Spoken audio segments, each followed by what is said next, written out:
ಓಂ ಹ್ರೀಂ ಭೈರವಿ ಕ್ಲಾಂ ಹ್ರೀಂ ಸ್ವಾಹ. ನಮಸ್ಕಾರ. ನೋಡಿ, ಒಂದೇ ರಾಶಿಯಲ್ಲಿ ಲಕ್ಷಾಂತರ ಜನ ಹುಟ್ಟಿರ್ತಾರೆ. ಈಗ ನೋಡಿ, ಕುಂಭರಾಶಿಗೆ ಮೀನರಾಶಿಗೆಲ್ಲ ಸಾಡೆ ಸಾತಿ ನಡೀತಿದೆ ಅಂತ ತುಂಬಾ ಜನ ಭಯಪಡಿಸ್ತಾ ಇರ್ತಾರೆ. ಹಾಗಿದ್ಮೇಲೆ ಈ ರಾಶಿ ಹುಟ್ಟಿದವರು ಎಲ್ಲರಿಗೂ ಸಮಸ್ಯೆಗಳಾಗ್ತಾ ಇದೆಯಾ? ಖಂಡಿತವಾಗ್ಲೂ ಇಲ್ಲ. ಒಂದೇ ಡೇಟ್ ಅಲ್ಲಿ ಎಷ್ಟೊಂದು ಜನ ಹುಟ್ಟಿರ್ತಾರೆ. ನೋಡಿ, ಯಾವಾಗ್ಲೂ ಕೂಡ ನಮ್ಮ ಬರ್ತ್ ಟೈಮು ಮಿಸ್ಟೇಕ್ ಆಗಿರೋ ಚಾನ್ಸಸ್ ಇರುತ್ತೆ. ಸೊ ಇದಕ್ಕಾಗಿ ನಾವೇನ್ ಮಾಡ್ಬೇಕು ಅಂದ್ರೆ, ಯೂಶುವಲ್ ಆಗಿ ನಾನು ಏನ್ ಮಾಡ್ತೀನಿ ಅಂದ್ರೆ, ಹಸ್ತ ಸಾಮುದ್ರಿಕೆ ಮತ್ತು ಜಾತಕ ಎರಡನ್ನೂ ಮ್ಯಾಚ್ ಮಾಡ್ತೀನಿ. ಈಗ ಫಾರ್ ಎಕ್ಸಾಂಪಲ್, ನಿಮ್ಗೆ ಒಂದು ಉದ್ಯೋಗದ ವಿಚಾರ ಸಂಬಂಧಪಟ್ಟ ಪ್ರಶ್ನೆ ನೋಡುವಾಗ, ನಿಮ್ಮ ಜಾತಕದಲ್ಲಿರುವಂತಹ ದಶಾಂಶ ಚಾರ್ಟ್, ದಶಮ ಭಾವ, ಗ್ರಹಗಳು ಜೊತೆಯಲ್ಲಿ ಅಲ್ಲಿರುವಂತಹ ಯೋಗಗಳು, ಫಾರ್ ಎಕ್ಸಾಂಪಲ್ ಗಜಕೇಸರಿ ಯೋಗ ಇದೆ ಅಂದ್ರೆ ಹಸ್ತದಲ್ಲೂ ಕೂಡ ಆ ಗಜಕೇಸರಿ ಯೋಗ ರಿಫ್ಲೆಕ್ಟ್ ಆಗಿದೆಯಾ? ಯಾಕೆಂತಂದ್ರೆ ಈ ಒಂದು ಹಸ್ತದಲ್ಲಿರುವಂತಹ ಗುರುಗ್ರಹದ ಸ್ಥಾನ ಏನಿದೆ, ಅಲ್ಲಿರುವಂತಹ ಸಣ್ಣ ಸಣ್ಣ ಲೈನ್ಸ್ಗಳು ನಮಗೆ ಆ ಒಂದು ಟೈಮ್ ಪೀರಿಯಡ್ ತೋರಿಸುತ್ತೆ. ಸೊ ಗಜಕೇಸರಿ ಯೋಗ ಎರಡು ರಿಫ್ಲೆಕ್ಟ್ ಆಗಿರ್ಬೇಕು.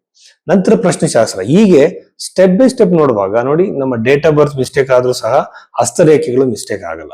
ಎರಡನ್ನೂ ಕಂಬೈನ್ ಮಾಡುವಂತಹ ನಾಡಿ ಜ್ಯೋತಿಷದ ಮೂಲಕವಾಗಿ ಪ್ರೆಡಿಕ್ಷನ್ಸ್ ನ ಬಹಳ ಚೆನ್ನಾಗಿ ಈಸಿಯಾಗಿ ಕೊಡ್ಬೋದು.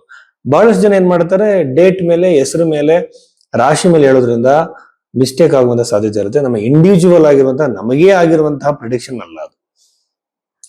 ಬಟ್ ಹಸ್ತರೇಖೆಗಳು ಒಬ್ಬರ ತರ ಇನ್ನೊಬ್ರಿಗೆ ಇರೋದಿಲ್ಲ, ಬಹಳ ಅಕ್ಯುರೇಟ್ ಆಗಿರುತ್ತೆ. ಎರಡನ್ನು ಮ್ಯಾಚ್ ಮಾಡೋದ್ರಿಂದ ಬಹಳ ಚೆನ್ನಾಗಿ ಪ್ರೆಡಿಕ್ಷನ್ಸ್ ಕೊಡಬಹುದು. ಈ ರೀತಿ ಪ್ರೆಡಿಕ್ಷನ್ಗಾಗಿ ಭೈರವಿ ಆಸ್ಟ್ರೋದಲ್ಲಿ ನೀವು ನಿಮ್ಮ ಕನ್ಸಲ್ಟೇಷನ್ ಬುಕ್ ಮಾಡಬಹುದು. ಮೇಷ ರಾಶಿ 2026 ಮೇ 10ನೇ ತಾರೀಕಿನ ನಂತರದಲ್ಲಿ ಮೇಷ ರಾಶಿಯವರಿಗೆ ಏನೆಲ್ಲ ಪಾಸಿಟಿವ್ ನೆಗೆಟಿವ್ ಇದೆ ಅನ್ನೋದನ್ನ ನಾವು ನೋಡೋಣ. ಮೊದಲನೇದಾಗಿ, ರಾಶಿಯಲ್ಲಿ ಇರುವಂತಹ ಸೂರ್ಯಗ್ರಹ, ಈ ಸೂರ್ಯ ಎಕ್ಸಾಲ್ಟೆಡ್ ಸ್ಟೇಟ್ ಅಂತ ಹೇಳಿದ್ರೆ ಉಚ್ಚ ಸ್ಥಾನದಲ್ಲಿ ಇರೋದ್ರಿಂದ ವಿವಾಹದ ಸಾಧ್ಯತೆ ಇರುತ್ತೆ. ಜೊತೆಲಿ ಆರೋಗ್ಯದಲ್ಲಿ ಬದಲಾವಣೆಗಳಾಗುತ್ತೆ. ವಿಪರೀತವಾಗಿರುವಂತಹ ಫ್ರಸ್ಟ್ರೇಷನ್ ನ ಕೊಡುವಂತ ಸಾಧ್ಯತೆ ಇರುತ್ತೆ. ಸೂರ್ಯ ಫ್ರಸ್ಟ್ರೇಷನ್ ನ ಕೊಡುವಂತ ಸಾಧ್ಯತೆ ಅತಿ ಹೆಚ್ಚಾಗಿರೋದ್ರಿಂದ ಈ ಟೈಮಲ್ಲಿ ನೀವು ನಿಮ್ಮ ಒಂದು ಮನಸ್ಥಿತಿಯನ್ನ ಕಾಪಾಡ್ಕೋಬೇಕಾಗತ್ತೆ. ಸೊ ಅನಾವಶ್ಯಕವಾಗಿರುವಂತಹ ಫ್ರಸ್ಟ್ರೇಷನ್, ಟೆನ್ಷನ್ಗಳು ಕ್ರಿಯೇಟ್ ಆಗ್ಬೋದು. ಎರಡನೇದಾಗಿ ಬಂದು, ಷಷ್ಠ್ಯಾಧಿಪತಿ ರಾಶಿಯಿಂದ ಸಪ್ತಮ ಭಾವನ ನೋಡೋದ್ರಿಂದ, ವೀಕ್ಷಣೆ ಮಾಡೋದ್ರಿಂದ ಮ್ಯಾರಿಟಲ್ ಲೈಫ್ ಅಲ್ಲಿ ಕೂಡ ಸಣ್ಣ ಪ್ರಮಾಣದ ಇಶ್ಯೂಸ್ಗಳು, ಕಿರಿಕಿರಿಗಳು ಬರ್ಬೋದು. ಧೈರ್ಯವಾಗಿ ನಿಭಾಯಿಸಬೇಕಾಗುತ್ತೆ. ಉತ್ತಮವಾಗಿರುವಂತದ್ದು ಬಂದು ಹಣಕಾಸಿನ ವಿಚಾರ. ಶುಕ್ರ ಗ್ರಹ 2ನೇ ಇದರಲ್ಲಿದೆ. ಈಗ ಪಂಚಮಹಾಪುರುಷ ಯೋಗಗಳಲ್ಲಿ ಮಾಳವ್ಯ ಯೋಗ ಅಂತ ಹೇಳ್ತೀವಿ, ಅದು ಹಸ್ತರೇಖೆಯಲ್ಲಿ ಕೂಡ ಮಾಳವ್ಯ ಯೋಗ ಇದೆ ಅಂತ ಬಹಳ ಚೆನ್ನಾಗಿ ಹೇಳ್ಬೋದು. ಶುಕ್ರನ ಸ್ಥಾನವನ್ನು ನೋಡಿದ್ರಾಯ್ತು. ಸೊ ಈ ಮಾಳವ್ಯ ಯೋಗದ ಪರಿಣಾಮ ಬಂದು ನಾವು ಟ್ರಾನ್ಸಿಟ್ ಅಲ್ಲಿ ಇದರಲ್ಲಿ ನೋಡೋದಿಲ್ಲ. ಆದ್ರೂ ಸಹ ಶುಕ್ರನ ಒಂದು ಪ್ಲೇಸ್ಮೆಂಟ್ ನಾವು ನೋಡೋದು ಹೇಳೋದಾದ್ರೆ, ಹಣಕಾಸಿನಲ್ಲಿ ಅಭಿವೃದ್ಧಿ, ಆರ್ಥಿಕವಾಗಿರುವಂತಹ ಲಾಭ, ಬಿಸ್ನೆಸ್ ಗಳಲ್ಲಿ ಫೈನಾನ್ಷಿಯಲ್ ಫ್ಲೋ ಚೆನ್ನಾಗಿ ಆಗುವಂತದ್ದು. ಹಾಗೇನೆ ಶುಕ್ರನ ಪರಿಣಾಮದಿಂದ ಮಾತಿನಿಂದ ಮಾಡುವಂತ ಬಿಸ್ನೆಸ್ ಗಳು, ರಿಯಲ್ ಎಸ್ಟೇಟ್ ಅಥವಾ ಬೇರೆ ತರದ ಏನಿರುತ್ತೆ, ಈ ತರ ಬಿಸ್ನೆಸ್ ಗಳಿಂದ ನಿಮಗೆ ಸಕ್ಸಸ್ ಖಂಡಿತವಾಗಲೂ ಸಿಗುತ್ತೆ. ಸೊ ಇಷ್ಟೆಲ್ಲ ವಿಚಾರಗಳು 2ನೇ ಭಾವದ ಆದ್ಮೇಲೆ 3ನೇ ಮನೆಯಲ್ಲಿರುವಂತಹ ಗುರುಗ್ರಹ. ಈ ಗುರುಗ್ರಹ ಉತ್ತಮವಾಗಿರುವಂತಹ ಸಂಚಾರಗಳನ್ನ, ದೇವಸ್ಥಾನಗಳಿಗೆ, ಶಕ್ತಿ ಸ್ಥಳಗಳಿಗೆ ನಿಮ್ಮನ್ನ ಕರ್ಕೊಂಡು ಹೋಗುವಂತ ಸಾಧ್ಯತೆ ಇರುತ್ತೆ. ಇದು ಬಹಳ ಮುಖ್ಯವಾಗಿರುತ್ತದೆ. ಸಪ್ತಮಾಧಿಪತಿ ಬಂದು 2ನೇ ಮನೆ ಇರೋದ್ರಿಂದ ನಿಮಗೆ ಶುಕ್ರನ ಆಶೀರ್ವಾದ ಸಿಗುತ್ತೆ. ವಿವಾಹದ ಸಾಧ್ಯತೆ ಆಗುತ್ತೆ. ವಿವಾಹ ಯಾವಾಗಲೂ ಸಹ ನಿಮಗೆ ಅರೇಂಜ್ಡ್ ಮ್ಯಾರೇಜ್ ನ ಸಾಧ್ಯತೆ ಆಗಿರ್ಬೋದು, ಪ್ರೇಮ ವಿವಾಹದ ಸಾಧ್ಯತೆ ಆಗಿರ್ಬೋದು, ಎಲ್ಲ ಸಾಧ್ಯತೆಗಳು ಇರುತ್ತೆ.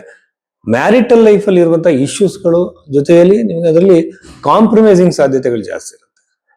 ಮ್ಯಾರಿಟಲ್ ಲೈಫ್ ಅಲ್ಲಿ ಏನಾದ್ರು ಇಶ್ಯೂಸ್ ಬಂದಿರುತ್ತೆ, ಆ ಮ್ಯಾರಿಟಲ್ ಲೆವೆಲ್ ಬಂದಿರುವಂತಹ ಇಶ್ಯೂಸ್ಗಳು ಸಾಲ್ವ್ ಆಗುವಂತ ಸಾಧ್ಯತೆ ಈ ಒಂದು ಸಂದರ್ಭದಲ್ಲಿ ಇದೆ ಅಂತ ಹೇಳ್ಬೋದು. ಪಂಚಮ ಭಾವದಲ್ಲಿರುವಂತಹ ಕೇತು ಗ್ರಹ ಏನ್ ಸೂಚಿಸುತ್ತೆ ಅಂತಂದ್ರೆ, ಮಕ್ಕಳಿಂದ ಟೆನ್ಷನ್ಗಳು, ಮಕ್ಕಳಿಗೆ ಕೆಲಸ ಸಿಕ್ಕಿಲ್ಲ, ಮಕ್ಕಳಿಗೆ ಮದುವೆ ಆಗಿಲ್ಲ, ಈ ಟೆನ್ಷನ್ಗಳು ನಿಮಗೆ ಅತಿ ಹೆಚ್ಚಾಗಿ ಬಾಧಿಸುವಂತಹ ಸಾಧ್ಯತೆಗಳು ಇರುತ್ತೆ. ಇನ್ನ ದಶಮ ಭಾವವನ್ನು ನೋಡೋದಾದ್ರೆ, ಇನ್ ಜನರಲ್ ಆಗಿ ದಶಮ ಭಾವಾಧಿಪತಿ ಶನಿ, ಈ ಶನಿ ಗ್ರಹ ಅಂದ್ರೆ ನಿಮ್ಮಲ್ಲಿರುವಂತದ್ದು. ಹಾಗೆ ಇದು ಬಂದು ಉದ್ಯೋಗದ ಅವಕಾಶಗಳು ಹೊರಗಡೆ ಯಾರು ಹುಡುಕ್ತಾ ಇದ್ದೀರಾ, ನಿಮ್ಮ ಪ್ಲೇಸ್ ಅನ್ನ ಬಿಟ್ಟು ಹೊರಗಡೆ ಯಾರು ಹುಡುಕ್ತಾ ಇದ್ದೀರಾ ಅವರಿಗೆ ಅನುಕೂಲವಾಗುತ್ತೆ.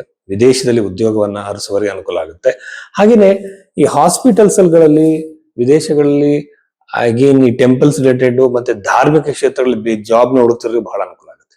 ಇಂಟರ್ನ್ಯಾಷನಲ್ ಕಂಪನಿಗಳ ಜೊತೆ, ಬಿಸ್ನೆಸ್ ಕಂಪನಿಗಳ ಜೊತೆ ಕೆಲಸ ಮಾಡೋಕೆ ಅನುಕೂಲವಾಗಿ ಯಾರು ಬಯಸ್ತಾ ಇದ್ದೀರಾ ಅವರಿಗೆ ಇದರ ಸಾಧ್ಯತೆ ಹೆಚ್ಚು ಅಂತ ಹೇಳ್ಬೋದು.